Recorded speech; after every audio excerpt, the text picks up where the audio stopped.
America ఉద్యోగ వీసాలపై మరోసారి ఆందోళనకరమైన సంకేతాలు వెలువడ్డాయి. ప్రత్యేకంగా భారతీయ ఐటీ నిపుణులను ఈ పరిణామం కుదిపేస్తుంది.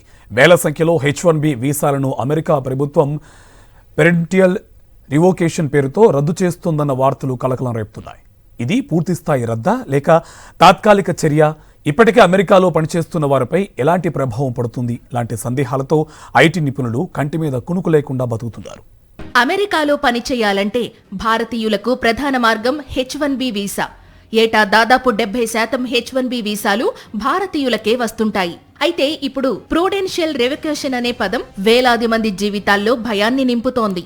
ఇది శాశ్వత రద్దు కాదు, కానీ వీసా హోల్డర్ పై అనుమానం ఉన్నప్పుడు లేదా డాక్యుమెంటేషన్లో లోపాలు ఉన్నప్పుడు అమెరికా ప్రభుత్వం ముందస్తుగా తీసుకునే జాగ్రత్త చర్య. దీన్నే ప్రూడెన్షియల్ రివోకేషన్ అంటారు.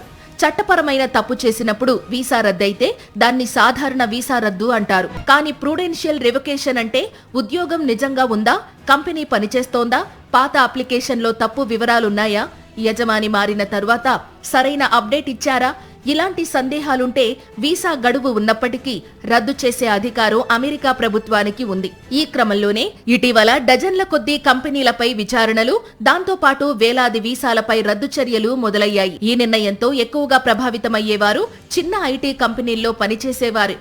వీళ్లతో పాటు కన్సల్టెన్సీ ద్వారా వెళ్లిన ఉద్యోగులు, ఉద్యోగ మార్పు సమయంలో ఉన్నవారు, H-1B నుంచి H-4, H-4 నుంచి H-1 కు మారిన కుటుంబాలు ప్రభావితమయ్యే అవకాశాలున్నాయి. ఒకవేళ దురదృష్టవశాత్తు ఇలాంటి వ్యక్తుల వీసా రద్దయితే వీళ్లు అమెరికాలో ఉండే హక్కు కోల్పోతారు. వీళ్ల ఉద్యోగం తక్షణం ప్రమాదంలో పడుతుంది. కుటుంబ సభ్యుల వీసాలు ప్రభావితమవుతాయి. ప్రస్తుతం అమెరికాలో 10 లక్షలకు పైగా భారతీయులు H-1B పై పనిచేస్తున్నారు. ఐటీ, హెల్త్, AI, డేటా రంగాల్లో కీలక పాత్ర పోషిస్తున్నారు.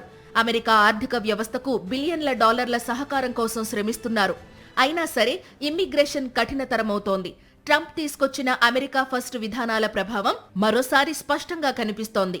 మొత్తానికి ప్రూడెన్షియల్ రివోకేషన్ అంటే ఉన్న ఫలంగా దేశం విడిచిపోవాల్సిందే అనే అర్థం కాదు. కానీ నిర్లక్ష్యం చేస్తే మాత్రం కలల అమెరికా ఒక్క నోటీస్తో దూరమయ్యే ప్రమాదం ఉంది. H-1B, H-4 వీసాదారులు అప్రమత్తంగా ఉండాల్సిన సమయం ఇదే.